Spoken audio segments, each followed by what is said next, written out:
Opening, wealth and responsibility, earning without harming others. Have you ever noticed how often we talk about wanting to be rich, but so rarely do we pause to ask ourselves a deeper question: what kind of wealth am I really creating? We dream of a bigger house, a safer future, maybe the freedom to travel and explore. And yet, very few of us stop to reflect: is the way I'm building this wealth bringing happiness? Or is it quietly planting seeds of suffering, for myself, or for others? Money itself is not the villain. In truth, money is neutral, like a knife that can cut vegetables to feed a family, or cut deeply to harm someone. What truly matters is the intention behind how we earn, and the consequences of the path we choose. That's why, in the Buddhist tradition, wealth is never judged by how much gold, or how many zeros sit in your bank account.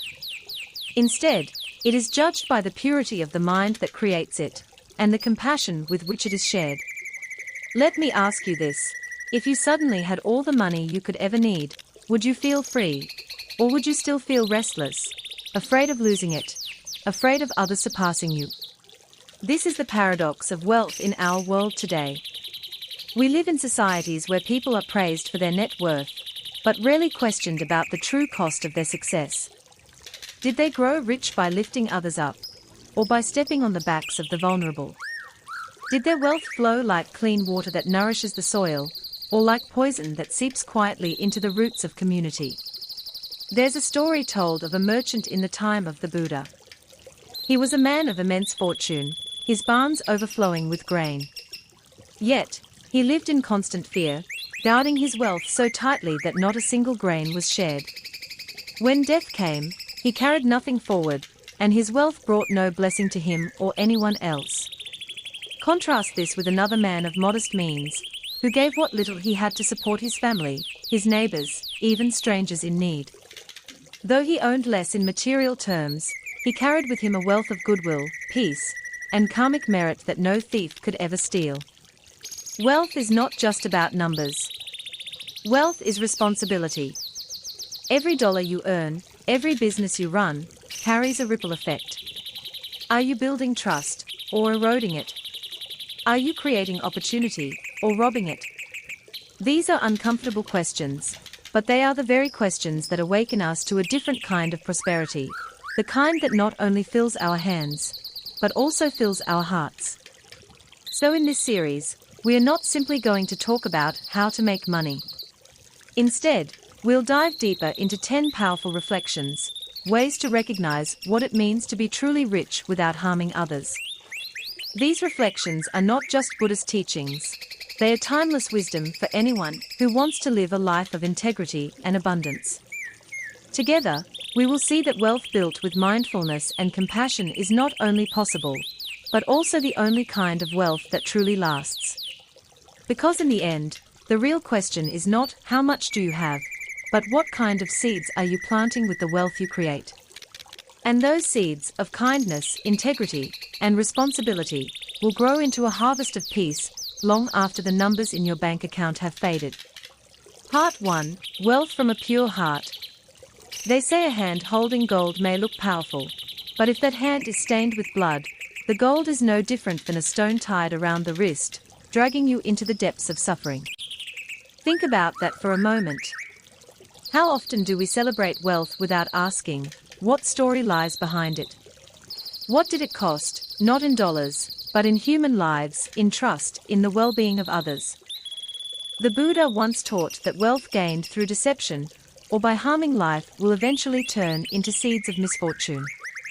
It may shine for a while, but it carries a shadow that follows closely behind. Imagine a farmer who plants poison seeds. At first, the field looks green, lush, and promising. But when the harvest comes, it is not just strangers who suffer, it is his own family who eats the poisoned fruit. That is the truth of wealth that comes from harm. Sooner or later, it circles back to the one who created it. And if we look around, don't we see the same pattern today? A corporation that cuts corners and pollutes a river may see profits soar in the short term. But years later, lawsuits, public outrage, and a damaged reputation consume far more than the money ever brought. A family that builds its fortune by cheating customers may live in a mansion, but inside those walls there is no peace, only suspicion and fear of being exposed. This is why the true measure of wealth begins not with the numbers in our account, but with the purity of the heart that creates it. When your money is earned honestly, through effort that uplifts rather than exploits, it carries a certain lightness. You can sleep peacefully at night. You can look people in the eye without shame. You can enjoy what you have without the nagging anxiety that someone, somewhere, is cursing your name because of the way you treated them. Let me ask you this: if every dollar in your wallet had a voice, what would it say about the journey it took to reach you? Would it tell stories of fairness, of helping hands, of value given in exchange for value received? Or would it whisper tales of shortcuts, manipulation, or harm? This question may be uncomfortable, but it's worth reflecting on, because the energy behind how we earn our money is the same energy that shapes how we live our lives. From my own experience, I've noticed that when I act from a place of integrity, even if it means slower growth or smaller profit, the reward feels deeper. Opportunities tend to flow more naturally. Relationships last longer. And most importantly, there's an inner calm that no number can buy. On the other hand, when I've been tempted to take the easy way out, to bend a rule, or ignore the cost to others, I've always felt a heaviness, a quiet voice inside asking, was it worth it? So here's the heart of this teaching: real wealth doesn't begin with money, it begins with a clean heart. Pure intention creates pure results. Dirty money doesn't just buy dirty things, it plants dirty karma, and those seeds never fail to ripen. If we want to be truly rich, not just wealthy in possessions, but rich in peace, respect, and lasting happiness, we must first look at the soil of our own heart. Is it poisoned by greed, or nourished by honesty and compassion? Because gold in a clean hand can build a future, gold in a stained hand only builds suffering. In the end, wealth from a pure heart is the only kind of wealth worth having. It is wealth that blesses, not curses. It is wealth that multiplies goodness, not suffering. And that, my friends, is the kind of richness that no thief, no storm, and no passing of time can ever take away. Part 2: Wealth with Responsibility. We often think of wealth as a number. A bigger paycheck, a larger home, more savings in the bank. But here's a perspective that may shift the way you see it. True wealth is not measured by how much you have, but by how many lives are uplifted because you have it. Think about it. A person can sit on mountains of grain, vaults filled with gold, or a portfolio that grows by the millions. But if not a single soul is touched by that abundance, if no one is fed, no community is strengthened, no hearts are comforted, can we really call that person rich? Or is he simply a keeper of numbers, a prisoner of his own storage? There's an old story from the time of the Buddha about a merchant who owned hundreds of barns overflowing with harvest. To the world, he looked powerful, a man to be admired. Yet he never gave, never shared, never offered kindness from his abundance. When his life ended, all the grain rotted away, and so did his fortune in the next life. Why? Because wealth without generosity is like a tree that bears fruit, but refuses to let any fall, it withers, empty of purpose. Contrast that with another man, one who had far less. He didn't have barns of grain, he had a simple basket. But from that basket, he shared what he could, with sincerity, with love. And the Buddha said that this kind of giving multiplies beyond measure. Because wealth is not about the size of the gift, but the spirit behind it. This is a lesson we often overlook in today's world. Many of us are taught to protect, to save, to build walls around our resources so we'll feel secure. But if you really look closely, the people who are the most fulfilled are rarely the ones who hoard. They are the ones who know how to circulate their blessings. Like water flowing through rivers, their wealth nourishes not just themselves, but everyone it touches. Let me ask you something. When you think about your own success, who benefits from it besides you? Do your loved ones feel more supported? Do your employees or colleagues feel valued and respected? Does your community grow stronger because you're in it? These are uncomfortable but important questions. Because in truth, wealth carries responsibility. Not as a burden, but as an opportunity to shape lives, to plant seeds of happiness, to leave behind a legacy of goodness. From my own observation, the wealthiest people I've met are not the ones who show off their possessions, but the ones whose presence makes others feel richer. They walk into a room and bring a sense of possibility. They use their resources to uplift rather than overshadow. And when they share, it isn't about charity for appearance's sake, it's about responsibility. About recognizing that our fortunes are not ours alone, but threads in a much larger fabric of life. So here's the message: real wealth is never just about possession, it is about participation. It is about stepping into the responsibility that comes with abundance. To hoard is to shrink, but to share is to expand. And the more we expand, the more life has a way of returning blessings back to us. In the end, the question is simple: when people speak of your wealth, will they remember the size of your barns, or the size of your heart? Part 3: Wealth without harming others. A single dollar earned from the suffering of another person is not profit, it is a debt. And no matter how well you hide it, no matter how high your walls of wealth rise, that debt always comes due. Maybe not today, maybe not tomorrow, but eventually. Because suffering borrowed from another human being has a way of circling back. The Buddha spoke clearly about this. He named certain trades, selling weapons, dealing in human lives, trafficking in intoxicants, and profiting from the killing of animals, as ways of living that bring heavy consequences. Why? Because they are forms of wealth born from pain. And wealth built on pain is like a house built on sand. It may stand tall for a season, but it will collapse under its own weight. Now pause for a moment and look at our modern world. Doesn't this teaching still ring true? Industries that exploit workers, companies that destroy forests, businesses that push harmful products, they often thrive for a while. But what happens over time? Scandals break. Health crises emerge. Nature fights back. And those once mighty corporations fall, leaving behind trails of damage not just to others, but to themselves. It's not just about corporations, though. On a personal level, we each face choices every day. Maybe you've been tempted to cut a corner at work, to take advantage of someone less informed, or to chase quick money even if it costs someone else. The question is, what do you really gain if your profit depends on another person's pain? Can you enjoy that victory fully? Or is there always a shadow whispering in the background? I remember a conversation with a small business owner who made a point of paying his employees fairly, even when times were tight. He told me, if my profit comes from squeezing people, then I'm not really rich. I'm just taking their wealth and wearing it as mine. That line stayed with me.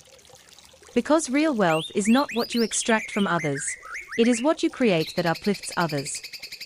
Think about it this way: imagine two paths.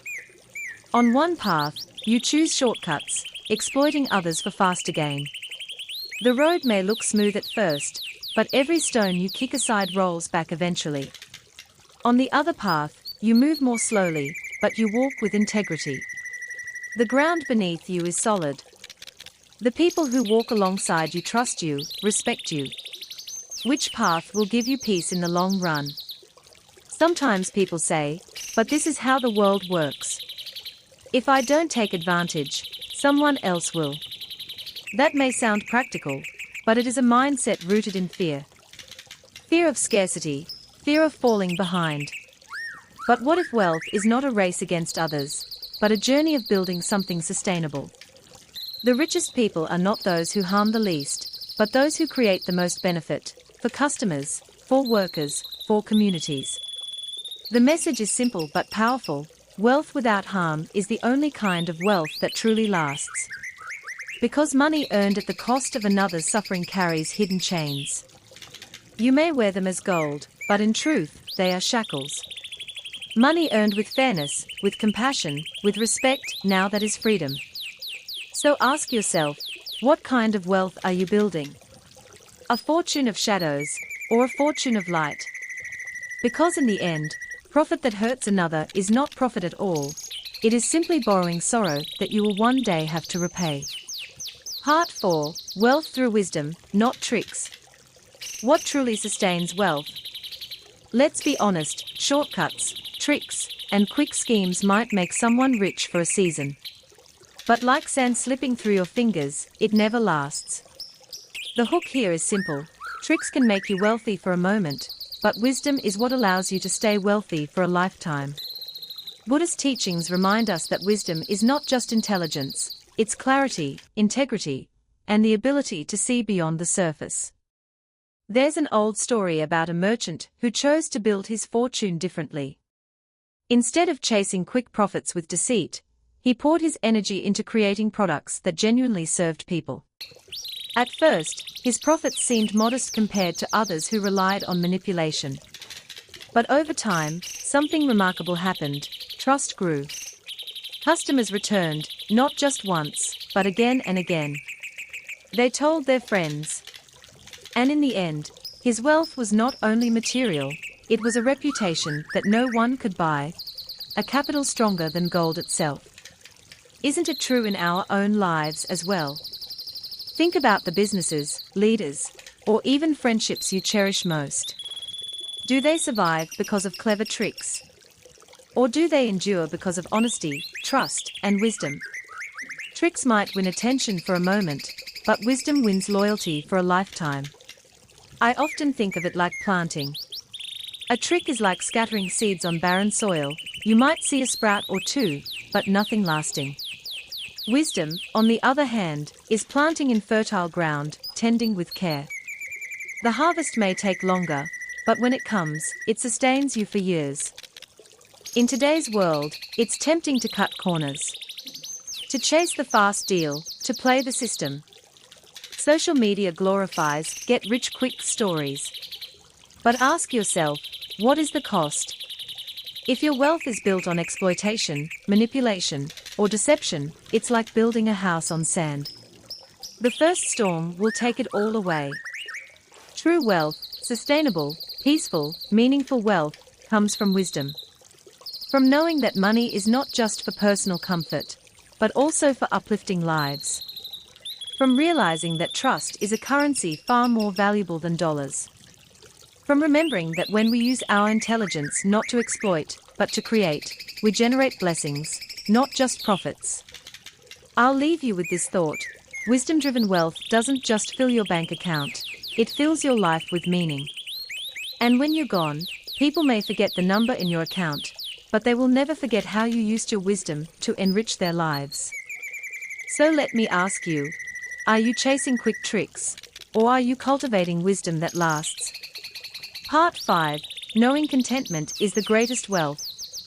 Let me start with a question. When is enough truly enough? We live in a culture that tells us the answer is never. There's always a bigger house, a newer car, another zero to add to the bank account. But the hook here flips that belief on its head. A greedy person, even with vaults full of gold, still feels poor. But a content person, even with a simple meal, feels rich beyond measure. The Buddha once taught, contentment is the greatest wealth. It's such a simple line, yet it cuts deeper than any financial advice ever could. There's a story about a king who owned endless lands and treasures, yet he was restless, fearful, always grasping for more. In contrast, a young monk, owning nothing but 3 robes and a single bowl, radiated joy, peace, and freedom. Who, then, was truly wealthy? The one with palaces, or the one with peace of mind? And isn't that still true today? Think about it. We've all known someone who seems to have everything on the outside, but inside they are constantly chasing, never satisfied. On the other hand, maybe you've met someone living simply, yet their laughter fills the room. That's the wealth money can't measure. Contentment doesn't mean giving up ambition or settling for less. It means appreciating what is already here, even while working toward what could be. It's a balance, walking the line between growth and gratitude. Without contentment, ambition turns into an endless hunger. With contentment, ambition becomes purpose, not obsession. I'll share something personal. There were times I believed happiness would arrive with the next thing, the next job, the next income milestone, the next recognition.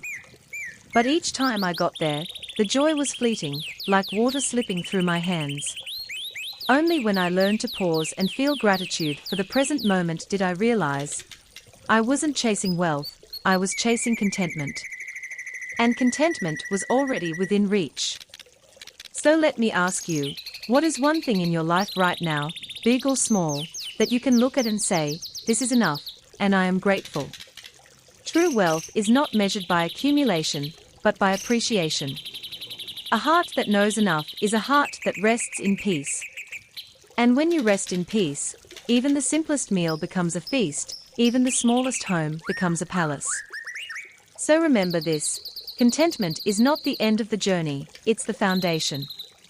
Build your life on that foundation, and you'll find that you've been rich all along.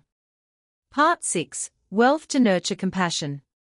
Let me offer you an image. Money is like water.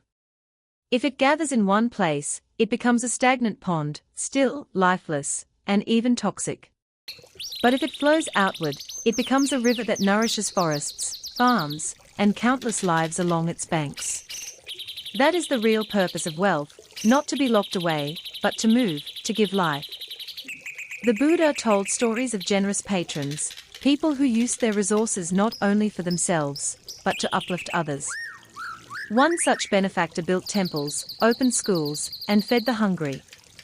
His wealth became like a flowing stream, carrying blessings wherever it went. And here's the beauty, while he gave away much, he never felt poorer. In fact, his joy multiplied, because he saw his fortune turn into happiness in other people's eyes. Think about it in today's terms. $1 spent selfishly vanishes quickly, like a drop on hot stone. But $1 spent with compassion, whether supporting education, helping someone through a hard time, or simply giving a meal, becomes timeless. It ripples outward. Maybe you've seen this ripple in your own life, one act of generosity inspiring another, and then another, until the circle is far wider than you imagined. Now, let me ask you, what is the true measure of wealth? Is it the size of the house, or the number of lives touched? A mansion filled with isolation is poorer than a humble home filled with love. Wealth itself is neutral. It can either imprison us or free us. If clung to, it hardens the heart. If shared, it softens the heart and deepens our humanity. And here's the paradox. What you give away doesn't really leave you. It becomes part of you. Every life touched by your kindness is a form of wealth that no market crash, no theft, no passing of time can take away.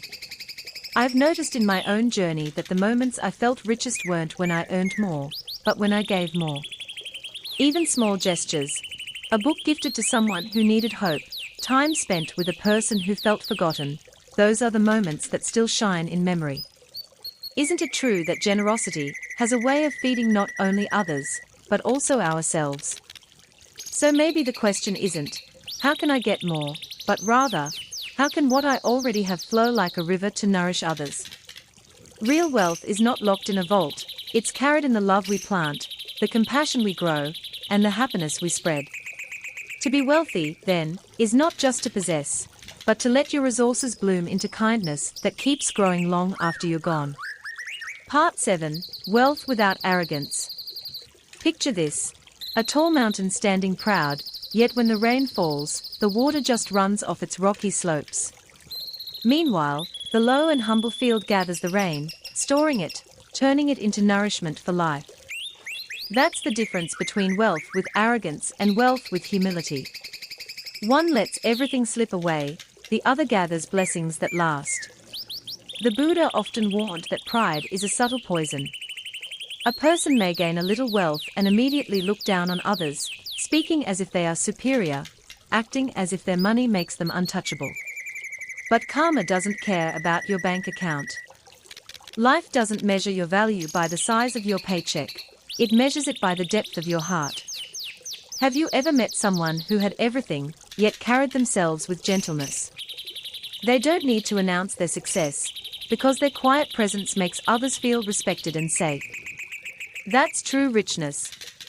On the other hand, we've all seen people who flaunt what they have, only to lose the very respect they were seeking. Arrogance may buy attention, but it can never buy genuine love.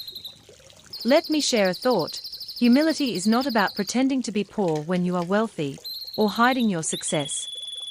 It's about remembering that what you have is not only yours, it comes from countless conditions. The workers who built your home, the teachers who guided you, the society that gave you opportunities. When you see this clearly, gratitude naturally replaces arrogance. In today's world, wealth often comes with platforms, your voice carries further, your influence grows stronger.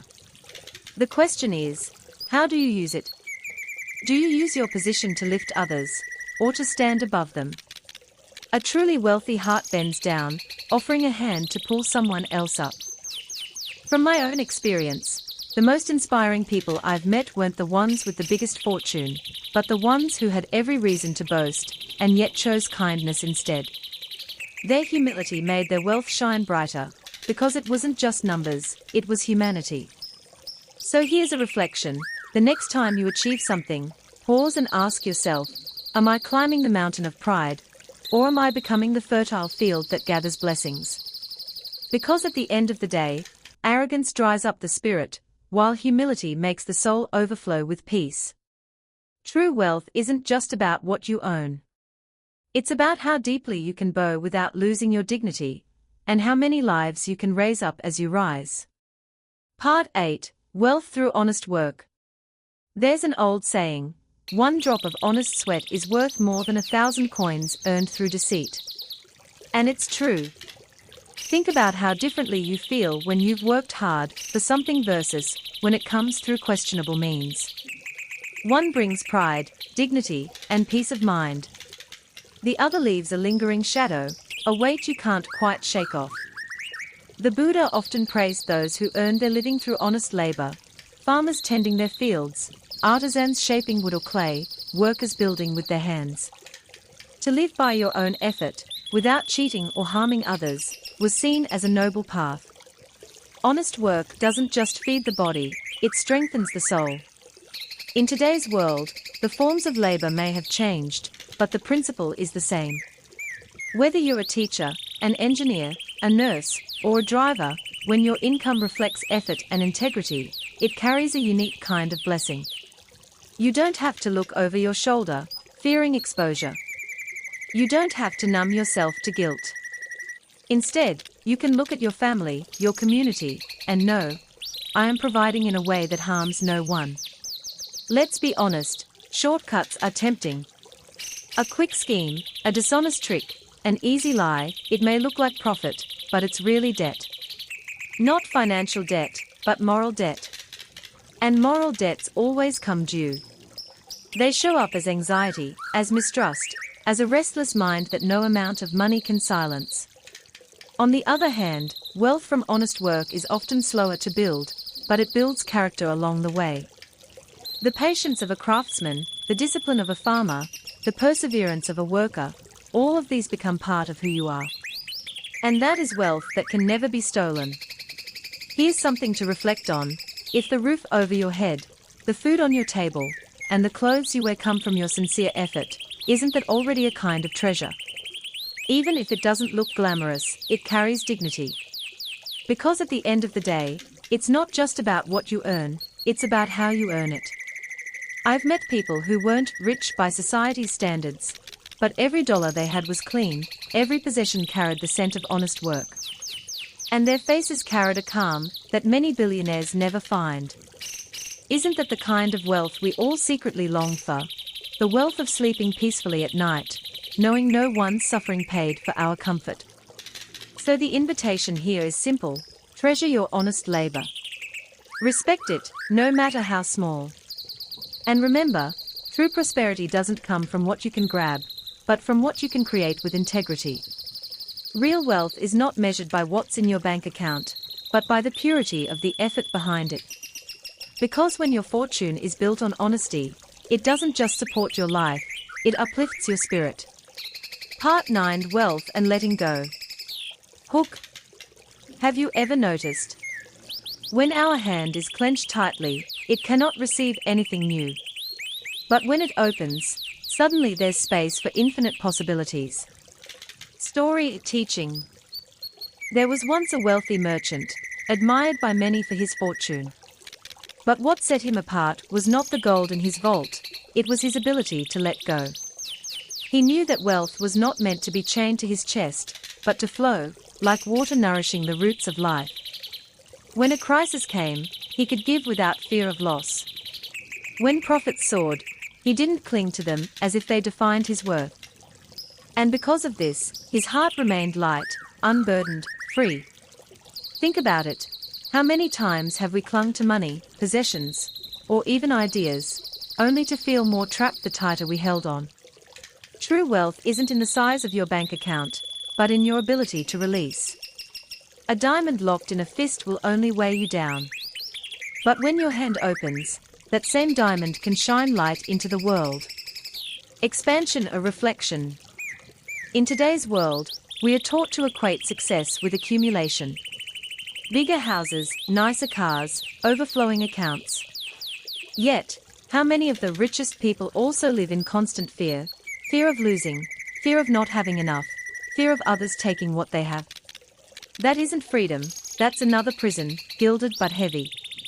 When you learn to let go, even just a little, you start to experience a different kind of wealth. The wealth of trust. The wealth of peace. The wealth of knowing that your value doesn't vanish with your possessions. Ask yourself this: if you lost half of what you own tomorrow, would you still feel whole? If not, perhaps it's not wealth you've built, but chains. Personal perspective. I've seen people with modest means live with incredible joy, because they give, they share, and they don't cling. And I've also seen millionaires who couldn't sleep at night, counting not sheep, but their worries. The difference is not the amount, it's the attachment. To be rich and yet free from attachment, that is a rare kind of mastery. Closing message. So remember, wealth itself is not the enemy, clinging is.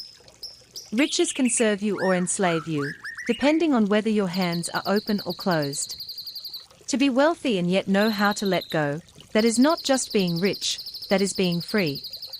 Part 10: Wealth as planting seeds of future happiness. Hook. The wealth you hold today will one day fade away. But the goodness you create with it, the merit, the blessings, will follow you far beyond this life. Story teaching. There's an old teaching that says, money is like water. If it just sits in one place, it grows stagnant, but if it flows, it brings life. A wise person doesn't use wealth only to satisfy their own comfort, but also to nurture the roots of kindness. They take care of their parents, they support those in need, they give to causes that uplift others. In doing so, they are not just spending money, they are planting seeds. Think of it like a farmer sowing rice in fertile soil. The harvest doesn't just feed the farmer, it feeds the entire village. In the same way, when you use wealth for generosity, the harvest is more than just financial return, it's peace of mind, respect, love, and a happiness that lingers long after the dollar is gone. Expansion or reflection. Let's be honest, everything we own today, our house, our car, our savings, will eventually belong to someone else. We can't carry them into the next life. But what we can carry is the energy behind how we use them. Did we hoard it out of fear? Or did we allow it to serve something greater than ourselves? Modern studies even echo this truth. People who give, who share, who support their communities often report higher levels of fulfillment and health than those who only focus on themselves. It's as if generosity rewires the heart, making it lighter, stronger, more resilient. Personal perspective. I've witnessed people who didn't have much in terms of wealth, but lived with incredible richness of spirit. A woman who gave part of her modest salary to feed stray animals. A man who supported a neighbor's child through school. These acts may not have built empires of money, but they built empires of compassion. And that kind of wealth cannot be taken away, it becomes part of your very being. Now, imagine if more of us thought this way. Instead of seeing wealth as a prize to protect, we saw it as soil in which to plant seeds of goodness. What kind of world would we create for the generations to come? Closing message. So here's the lesson. Wealth is not just for the present moment, it's a chance to shape the future. When you use what you have to care, to give, to uplift, you're not losing anything, you're investing in happiness that outlives you. Courageous wealth is not about how much you accumulate, but how much good you allow to grow from it. Because while your possessions will eventually fade, the seeds of kindness you sow will continue to bloom, this life, and beyond. Closing, the true meaning of wealth. We often hear people say, money is the root of all evil. But that's not really true. Wealth itself is not evil, it's simply a tool, a form of energy. The real question is, how do we create it, and how do we use it? If wealth comes from greed, exploitation, or stepping on others, then yes, it becomes heavy, even poisonous. But if wealth is built on honest effort, wisdom, and compassion, it transforms into something beautiful. It becomes a blessing, not only for ourselves, but for everyone around us. Think about it, wealth can buy a mansion, but it can also build a school. It can fund endless luxuries, or it can bring clean water to a village. It's never the money itself that decides, it's the heart of the person holding it. I once heard a story about a businessman who quietly funded hospitals in his hometown. Most people didn't even know it was him. He wasn't chasing recognition, he simply wanted his wealth to mean something beyond himself. Contrast that with another man who flaunted his riches, belittling those with less. Both were rich, but one built bridges of compassion while the other built walls of pride. So maybe the question isn't, do you want to be rich, but rather, what kind of rich do you want to be?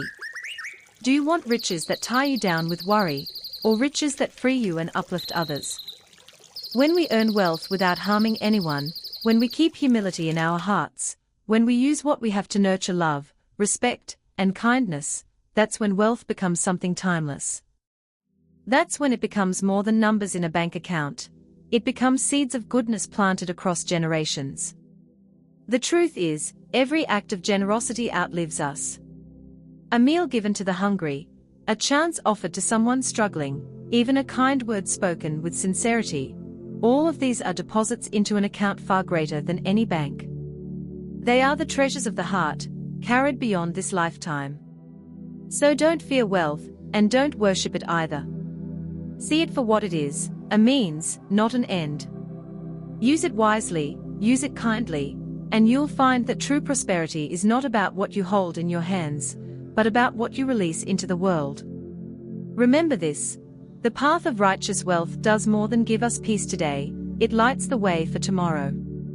And maybe, just maybe, the greatest wealth of all is realizing that by lifting others, we rise too.